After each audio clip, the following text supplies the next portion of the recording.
Hello again, folks. Skillful Mission here, and welcome back to my channel, and welcome back to my Bible series entitled The Judges.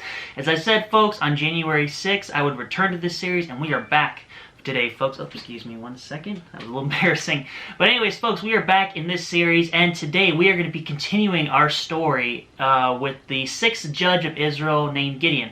Now, when we last left off, let's do a little recap. Israel has sinned against God yet again, and so God has allowed the Midianites, Midian, to take over Israel for about 7 years, if I remember correctly.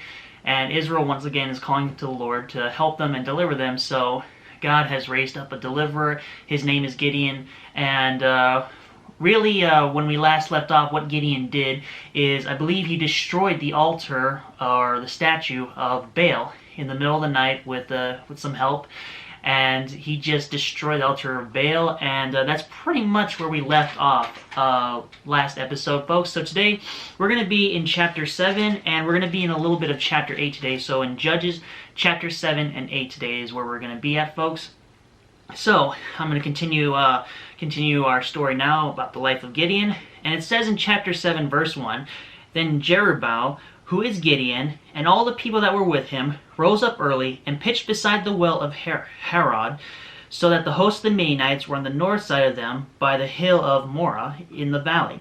And the Lord said unto Gideon, The people that are with thee are too many for me to give the Midianites into their hands, lest Israel vaunt themselves against me, saying, Mine own hand hath saved me." So right now, folks, Gideon is preparing for battle against the Midianites, and he's got an army with him. He's got an army of men. And right now the Lord's telling him that the amount of men Gideon has with him is too many.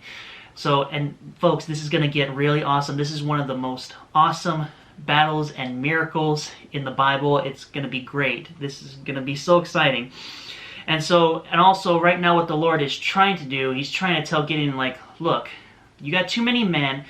I think we need to thin the herd a little bit, because I want to prove to you that I am the one who's going to deliver you out of the hand of the Midianites. I am going to be there with you and for you to help deliver you out of the hand of Midian.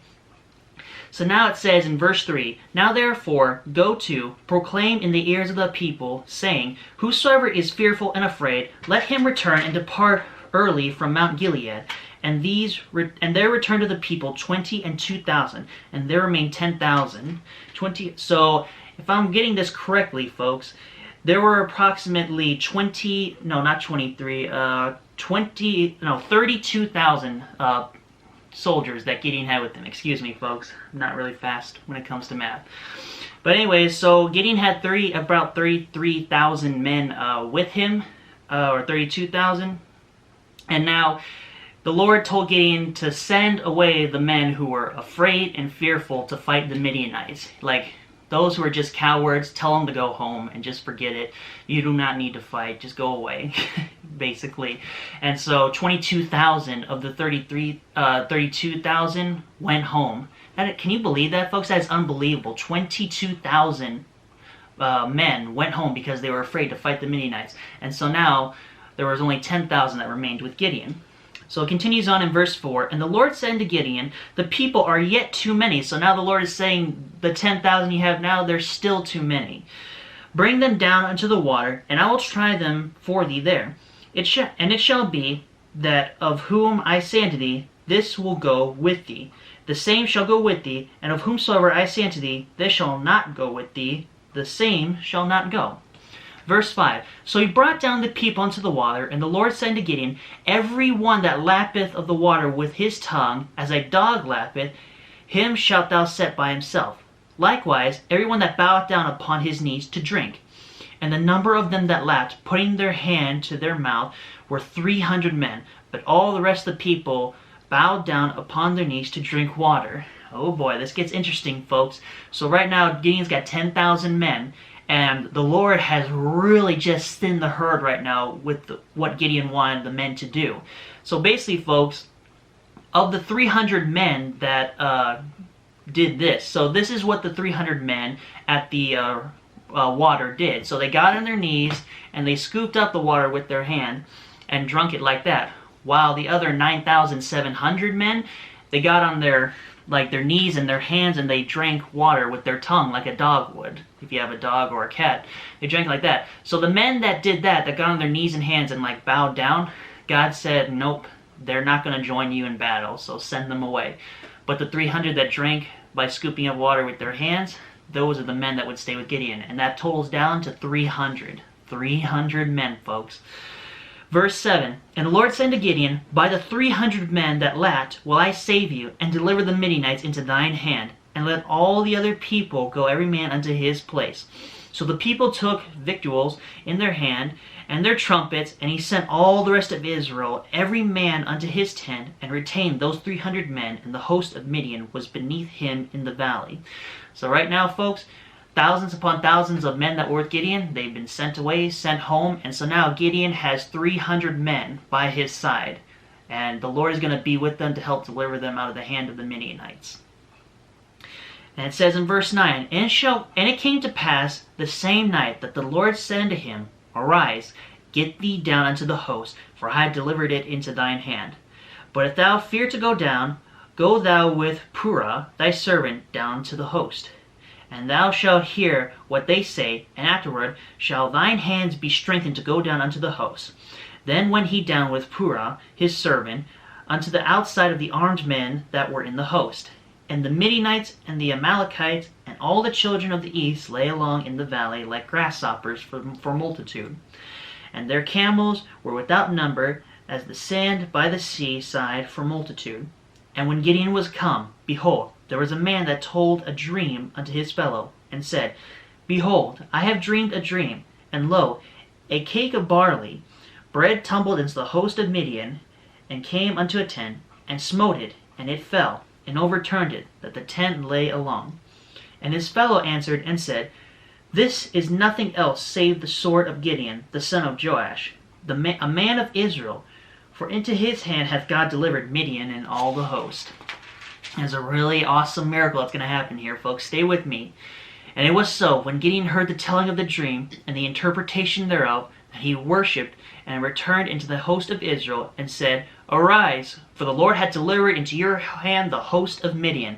Now here's where the battle comes, folks. This is one of the greatest miracles ever in the Bible. Let's listen. And he divided the 300 men into 3 companies, and he put a trumpet in every man's hand, with empty pitchers, and lamps within the pitchers. And he said unto them, Look on me, and do likewise, and, behold, when I come to the outside of the camp, it shall be that, as I do, so shall ye do. When I blow at the trumpet, I and all that are with me, then blow ye the trumpets also on every side of all the camp, and say, The sword of the Lord and of Gideon. So Gideon and the 100 men that were with him came unto the outside of the camp in the beginning of the middle watch. And they had but newly set the watch, and they blew the trumpets, and brake the pitchers that were in their hands. And the 3 companies blew the trumpets, and brake the pitchers, and held the lamps in their left hands, and the trumpets in their right hands, to blow withal. And they cried, The sword of the Lord and of Gideon. So right now, folks, it's a mid-watch in the enemy camp, the Midianites' camp. And Gideon has given his men the instructions that, like, when he blows his trumpet, all of his men round about the camp, they will likewise blow their trumpets as well. And let's continue on and see what happens. Verse 21, And they stood every man in his place round about the camp, and all the hosts ran and cried and fled. And the 300 blew the trumpets, and the Lord set every man's sword against his fellow, even throughout all the hosts. And the hosts fled to Bethshittah in Zerath, and to the border of Abel-Meholath, unto Tabath. And the men of Israel gathered themselves together out of Naphtali, and out of Asher, and out of all Manasseh, and pursued after the Midianites. So basically, right now what's happening, folks, after Gideon and his men blew their trumpets, the Lord made the children of Midian, the Midianites, the Amalekites, all of them that were in the camp, they started using their own swords against each other. Basically, they were killing each other, folks. It was probably all confusing, and they were probably all scared. They just started taking out their swords and just killing anyone they saw. What they didn't realize is that they were killing their own men, their own kind, their own people, which is amazing, folks. This is just a truly amazing story and what God did for Gideon and Israel on this day.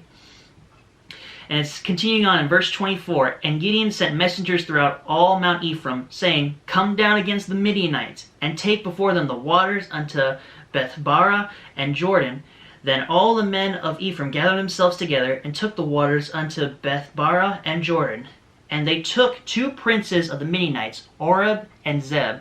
And they slew Oreb upon the rock Oreb, and Zeb they slew in the winepress of Zeb, and pursued Midian, and brought the heads of Oreb and Zeb to Gideon on the other side of Jordan. So, basically right now, folks, Israel is victorious. And with God's help and Gideon's leadership, they have prevailed and they have defeated the children of Midian. This is honestly, in my opinion, one of the greatest stories in the Bible, folks, because I think there's a real great lesson here. And that lesson is, even though your enemy may seem big, no matter who it is or what it is, no matter how big it is, if you just pray and ask God for help, and you know, God is always going to be there with you, and with God, nothing is impossible. You can accomplish anything, no matter how big the obstacle is, no matter how big the odds are against you. If you have God on your side, you will prevail, no matter what. He has got your back, no matter what. And so basically, that is pretty much the end of Gideon's story. This is how Gideon, as his time as judge, freed Israel from the hand of Midian. Now, I said we're going to be a little bit in chapter 8 as well. But basically, folks, what happens in chapter 8 is, at the beginning of the chapter, it talks about how the tribe of Ephraim is jealous or mad at Gideon because he did not call them to help strike down the Midianites. And so therefore, they're jealous about all the other tribes that got in to fight the Midianites. And so they ramble on to Gideon about it. They're complaining about that. And if you read a little bit more on in the chapter, about halfway in the chapter, the men of Israel, it says in chapter 8, verse 22, it says, Then the men of Israel said unto Gideon, Rule thou over us, both thou and thy son, and thy father's son's son, and thy son's son also, for thou hast delivered us from the hand of Midian. And Gideon said unto them, I will not rule over you, neither shall my son rule over you. The Lord shall rule over you. Now that's pretty humble of him, folks. You know, he may have been judge of Israel, and he may have freed Israel from the hand of Midian, but he knows that it's best if God rule over Israel and not him. And it says in verse 24, And Gideon said unto them, I would desire a request of you, that you would give me every man the earnings of his prey.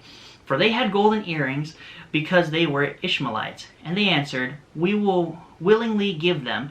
And they spread a garment, and did cast therein every man the earrings of his prey. And pretty much, folks, that's it. If you go down to verse 28, we're almost done here, folks. Thus was Midian subdued before the children of Israel, so that they lifted up their heads no more, and the country was in quietness 40 years in the days of Gideon. So for 40 years, folks, after they defeated Midian, Israel had peace and rest under the rule of Gideon.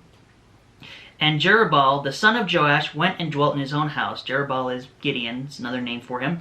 And Gideon had 70 sons of his body begotten, for he had many wives. And his concubine that was in Shechem, she also bare him a son, whose name he called Abimelech. And Gideon the son of Joash died in a good old age, and was buried in the sepulchre of Joash his father in Ophrah of the Abizarites. I think that's how you say it. So, folks, with that is the conclusion of Gideon and his time as judge of Israel. Pretty amazing story, like I said, folks. I'm going to keep saying it over and over again. This is definitely one of my favorite stories in the Bible, and the lesson I just talked about is really a good one, and one you should really take to heart.